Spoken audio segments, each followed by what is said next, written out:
Have you ever felt like you just don't have hobbies or that you're not an interesting person?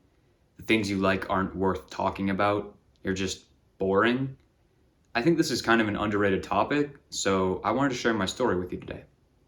Growing up, I really wasn't a very outstanding person.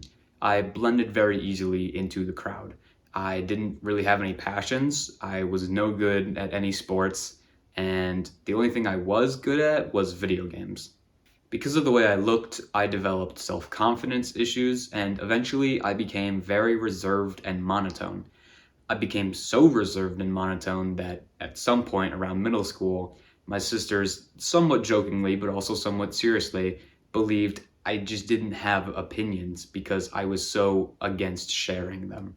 If you can relate to my story, I bet you also know that keeping up this mask, this false appearance of coolness and reservedness is very exhausting, and it's not what you really want to do, even if it feels like it's what you need to do. And I know it sounds corny, but the biggest thing that helped me develop more self-confidence was simply being myself. Challenging your inner monologue. One of the biggest flaws of your inner monologue, or basically the voice inside your head, is that it will compare you to the best in every topic. But don't you think it's a little unfair to compare yourself, you who just started something, to someone who's been doing it for years?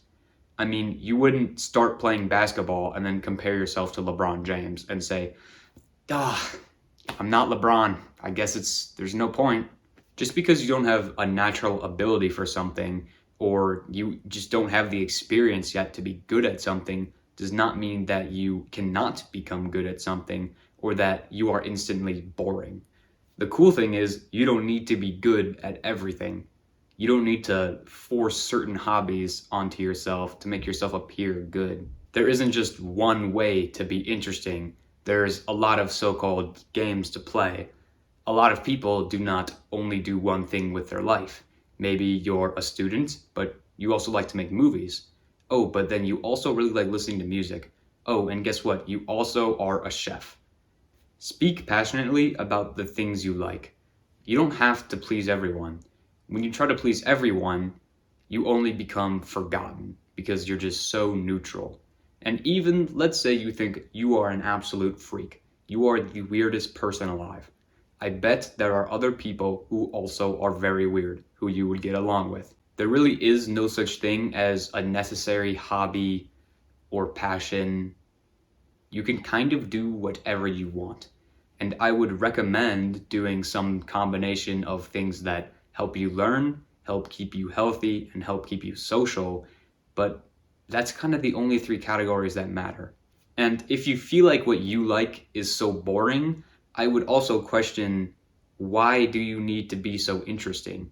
I mean, I don't think I'm a totally normal dude. I like listening to metal and hyperpop. My favorite food is oats. I don't like fancy things. Like, there are some things about me that are just straight up peculiar, but I don't care because that is honest to myself. So I'm just going to keep being myself. And one of the coolest things that happens when people are just themselves is you get a ton of different interests and a ton of different perspectives all brought together. If you don't like what I like, who cares? You don't have to. You can just like what you like. And that's the cool part about just living life. You can kind of do whatever you want as long as it isn't illegal. How can I just be myself? Instead of watching those, frankly, the corny videos like most attractive hobbies to build in 2024, I think the best piece of advice I could give you is just to reflect on what is it that you find interesting. And I'm not trying to say that YouTube is useless. I mean, I hope you don't think that my video, which is a self-improvement video, is useless, but it will never know you as well as you know yourself. So maybe if you feel like you have no interests, maybe you just start asking yourself, what is it that I spend my time on? What do I look at? What do I like doing? And maybe you'll come up with some weird ideas and you'll start to test things out that you might find interesting and they might not stick. And that's okay because you can just experiment with different things. I remember I brought a harmonica and I thought it was like the coolest thing ever. I was like, oh, I'm gonna learn how to play harmonica. It'll be so awesome. It's so cool. And then I played it for like a week and I was like, this isn't that fun. Do I regret buying a harmonica? No, because I still think it's awesome. What should I do when I talk to other people? I don't want to come across as a guru or some master of knowledge because I'm very inexperienced, but if you have something to say, just say it. It might feel like a weight off your shoulders when you can just start speaking your mind. When you aren't pretending to be someone else, you can actually learn a lot about yourself when you talk to other people. And you can also learn a lot about the other person when you are both honest. It's kind of just the win-win situation. And let's say you're embarrassed or you're scared to talk about the things that you really like or what you really think. And let's say you go for it. What are the realistic outcomes?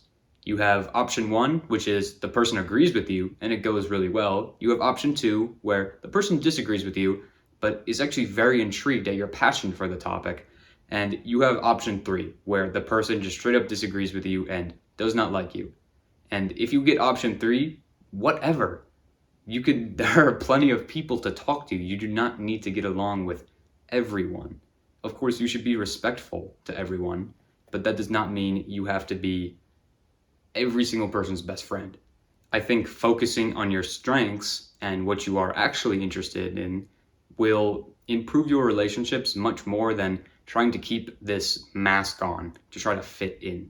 Over these past few years, I have found that I am much more honest with my family, and I think it has really developed my opinions and it has made me a much more charismatic person. And I think family, who is probably like half the people watching this, you would agree with that. I am not so much the Duncan who would just sit at every family gathering, silent, saying nothing, and if I did respond, in a monotone voice. I am speaking much more my mind, and I think I am becoming sharper because of it. Overall, if you're struggling with this, I just want to say, maybe you aren't a boring person. Maybe you are actually a complex person with different hobbies, goals, opinions. Maybe you aren't really that boring. And it might be scary at first. I know I thought it was very scary at first to just be expressionate, but I think it'll all be worth it when you find those people you really connect with. Because when you find the people who you really like and you can be completely yourself around, that is worth its weight in gold. Have a good day, you guys.